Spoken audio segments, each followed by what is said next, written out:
Hey guys, how's it going? Welcome back to the channel.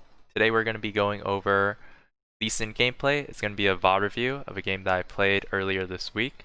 It's a really good VOD to go over because I go into my thought process a lot before going for each gank, and we go into a lot of pathing too.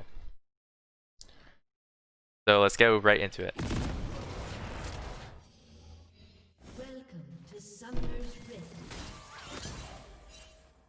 So this game, just going to pause for a bit. What do you guys think is the best pathing? What do you think the lanes, which lane should I gank first, and where should I start?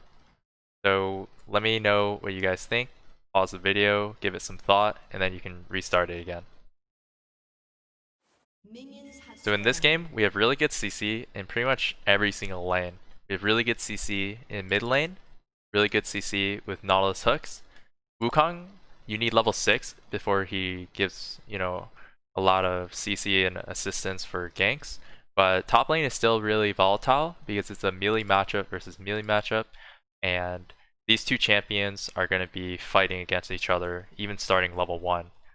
So from this, I was like, Fiora is probably going to trade really heavily with Wukong, so I want to start bottom and path up.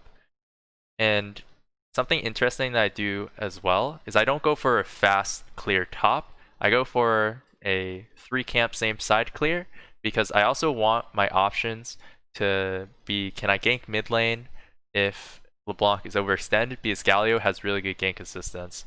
He can dash on top of LeBlanc, W for the taunt, and do a ton of damage.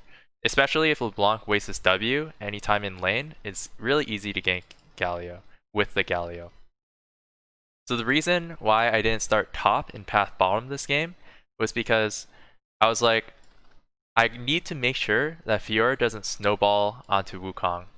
I'm like, I know that Kai'Sa and Nautilus are going to do fine against Ezreal Yuumi. Like, they're probably going to auto-win that lane anyway, because Ezreal Yuumi is really weak early, but we're not so sure about Wukong and Fiora. So I was like, let's make sure that Wukong is going to be alright.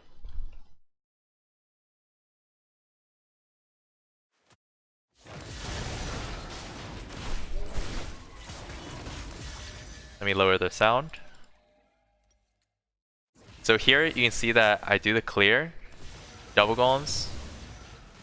I kind of messed up there where I queued over too early because the double golems didn't spawn yet. So that's just a small mistake, but it doesn't matter too much. I go for Raptors. And here, I'm looking at mid lane as I'm doing the Raptor camp. And I see that LeBlanc is actually pretty pushed up, and Galio is about to hit level 3. So Galio is about to hit level 3, so it's actually a pretty good gank opportunity now. And LeBlanc, just based off of watching her play, she's playing really aggressive, and it's likely that LeBlanc might actually use W forward. It's actually perfect timing as I'm walking from Raptors to the bush. LeBlanc W's in, and here you can see that Galio just has really easy gank setup, and that's a kill. And then I help him push so that he can base, so he doesn't get the wave frozen on him. Then now I'm looking to gank the Fiora. And this is because Fiora is pretty pushed up, and I like going through this path in the jungle just because it's likely that this bush is warded, so you can dodge this ward. But here I see that Olaf is behind me, and Olaf is actually pretty low. And so I kind of want to turn onto Olaf. I don't go instantly onto Olaf, just because if I do, without too much backup, there's actually a chance he can still 1v1 me because he's a level up, he has a potion ticking, and he gains a lot of attack speed and lifesteal when he's low HP. So I'm waiting until Wukong gets closer so we can 2v1 one-shot the Olaf. And then here, I also put down the ward instantly so that Galio can TP. So now we're super ahead. We got a kill on Galio with the Galio on Olaf and Fiora, and we're snowballing top. And Fiora also used flash in that fight, so I'm like, you know what? I'm gonna look to gank Fiora. I also saw that LeBlanc warded this. Ignore that Q. So here's what I do. I pretend that I'm leaving, right? I'm doing my blue buff. I check if there's a ward in this bush with that plant. And I'm like, okay, I can probably gank top here after Wukong TP's back. So I wait for Wukong to TP back so that he has, you know, the item now, so we have a higher percent chance of killing Fiora. And then I'm just like, oh, Fiora's just playing really aggro. He just uses Q, so I stop my Gromp instantly.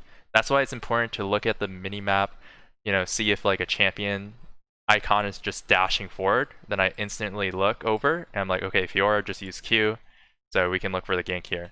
So I war jump over and we go for the Fiora kill.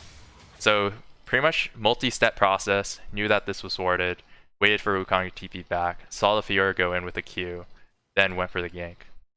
And then we're kind of kiting the gank just to be sure because we almost actually die. So that's pretty good that we got the kill. We could play it slow there for sure because Fiora has nowhere to run. She has no flash. We push in the wave again. Now we base. We get our items, pink ward. And now I just do my camps. And I think I'll play for Dragon next. Dragon's just free here. Faster you stack dragons when you're snowballing, it's better. Because then you can play for Dragon win condition with 4 dragons. I have bot prio, I have mid prio. I'm also like really fed. So the dragon's free, and then here we look for a bot dive because it's really easy to dive Ezreal Yuumi because they're really squishy champions and they don't have any CC in the early game. So here I know that Ezreal used his E and I know that Ezreal used his flash. So here's the combo that I did. So I just war jump over, he uses flash, he uses E earlier, see how the cooldown is at 10. So I know that I can just extend for this, so I just flash over, set up, go for the kill, and then here, they get the plates. I base here. Well, I was planning on basing, but then Ezreal TP'd back. So I was like, let's just dive the Ezreal again. So kick, Q. This is the best combo to do on Lee Sin when you get your ulti, is kick first, and then line up your Q. It guarantees for you to hit your Q every single time. And that's the kill. And now we're snowballing. So now let's go over the hardest part about playing Lee Sin is how to kind of snowball the game so that you don't feel like, you know, you have no control. So we're gonna go over how we snowball now. So right now we can't really gank top because you know, Fiora's in base, so we're just doing our camps. And I believe here we just do camps and then I look to dive bottom again, or I look to invade. Or if Olaf is ganking mid, then we look to counter. So this is a 2v2 that I kind of messed up on. I thought my Q landed on LeBlanc. That's why I kicked LeBlanc. Olaf kind of like walked into it. So in this fight, I should have used my kick for damage purposes on the Olaf, even if he ulted. Then I would have one-shot Olaf, and then we would have won that fight. It's fine because my team kind of cleaned up since they used a lot for me. And now we actually have 3 winning lanes. From me ganking mid early, ganking top early, ganking bottom, diving bottom actually. So since we have 3 winning lanes, I did Dragon when it was up. Now I'm doing Herald after ganking Fiora. And it's just a really easy snowball now. Now that we have Herald, I'm just gonna look to use it on a low HP tower. I could have used it mid as well. That wouldn't have been bad, but I thought that bottom needed my help, so I went bottom. It's still fine because we get the whole tower bottom with a Herald. And this kind of opens up Dragon too. So like, let's just get second Dragon here. It's really easy. And now we're stacking dragons. And I'm gonna just 8 times for now. You can slow it down on the YouTube if you want, but after this, the game's like pretty much over. We're kind of just going through the map, countering their plays, getting camps when we can. And here you can see that I go Edge of Night. The reason why I go Boots of Swiftness here is because I had 600 gold to spare, and I'm like, whatever, we're already snowballing. Let's just finish Boots. I went Edge of Night this game because they're all really squishy, no armor, and I like having the spell shield just because, you know, you can block the first damage of like LeBlanc combo.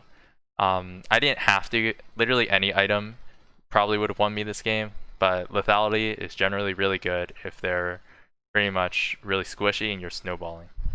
You can go tank Lee Sin, the SOFM build as well, if you're not snowballing. Like say it's an even game and you want to be tankier and you have like other carries. Like in this game, I'm probably not the major carry. Like Kaisa, Wukong, Galio are like really strong, but because I'm snowballing, it's fine. I go for Ezreal here. He kind of flashes my combo. I would have killed him if he didn't flash. And the game's over. They surrender here. Alright, so that is just this VOD review. If you guys enjoyed, please like, subscribe to the YouTube channel, and leave a comment below. And let me know what type of other content you'd like to see. And if you guys enjoyed this, let me know that as well, because I'll do more of these VOD reviews.